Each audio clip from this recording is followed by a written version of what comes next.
Is the MacBook Air M2 2022 any good for video editing? Now, I've used this PC for over a year now, as you can see from the stickers. It's been all over the world with me and I've worked on many different projects with it. But not everything has been pink colored roses. Stick to the end to know not only if it's worth the money, but also what specs are any good and what specs you should run away from. Let's talk about specs first, since it paints a better picture of why this PC performs the way it performs and what the biggest problem with it is. So this MacBook Air has an M2 chip with either an 8-core CPU and an 8-core GPU, or an 8-core CPU and a 10-core GPU. Both options have no fan cooling. This will be super important later. We have a 13.6-inch 2560 by 1664 pixel screen and a 52.6 watt-hour lithium polymer battery, which is insanely good. If you're coming from a Windows machine, bro, it doesn't even compare. The battery here can easily last you all day unless you do video editing. But when you run out, you get the really cool USB-C to MagSafe 3 charging port. We've also got the 3.5mm headphone jack, the 2 Thunderbolt USB 4 ports, and of course, famously, no USB, SD card readers or anything else. This is especially important for the SD card reader. In terms of memory and storage, this is important. You have options of 8, 16 or 24 gigabytes of RAM and options of 256, 512, 1 terabyte or 2 terabytes of storage.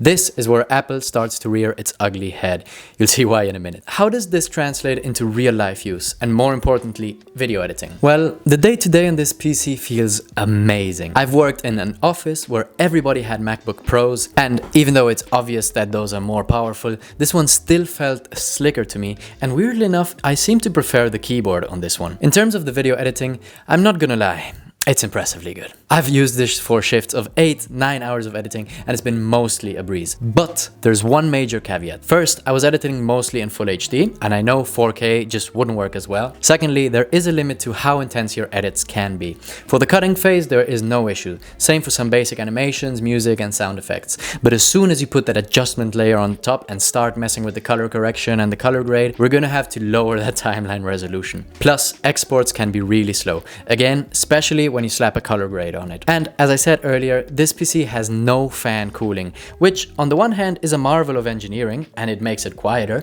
but on the other hand, it makes it hot. And this leads to pretty significant thermal throttling, which means your Mac won't work as fluidly at the end of your shift as it did at the beginning. Lastly, Apple did a very Apple thing.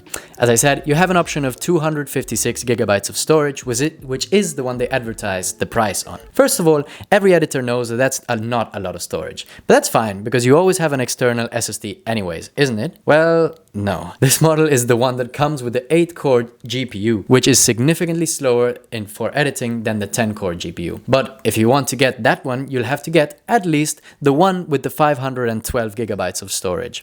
And now, when you start comparing prices, you're awfully close to the cheapest MacBook Pro, which isn't as sexy, it's still got the touch bar for Christ's sake, but it is more powerful and most importantly, it does have fan cooling, so it won't overheat as much. Apple does this on purpose. When I bought my Mac, I was originally looking into the $1,000 MacBook Air M1. When I started comparing prices, I started considering the M2, and if it weren't for the fact that they didn't have it in stock in the store where I bought it, I probably would have ended up buying the MacBook Pro. That's a lot of upgrades before even talking to an Apple guy. In conclusion, I do think this is a very powerful machine. Pretty much every single video I've done has been edited on here, but honestly, you might be better off buying a good value MacBook Pro if you're looking to future-proof your machine. Even if you're a beginner editor now, who knows how long it will be until you upgrade your skills to the point where this Mac might be a bottleneck.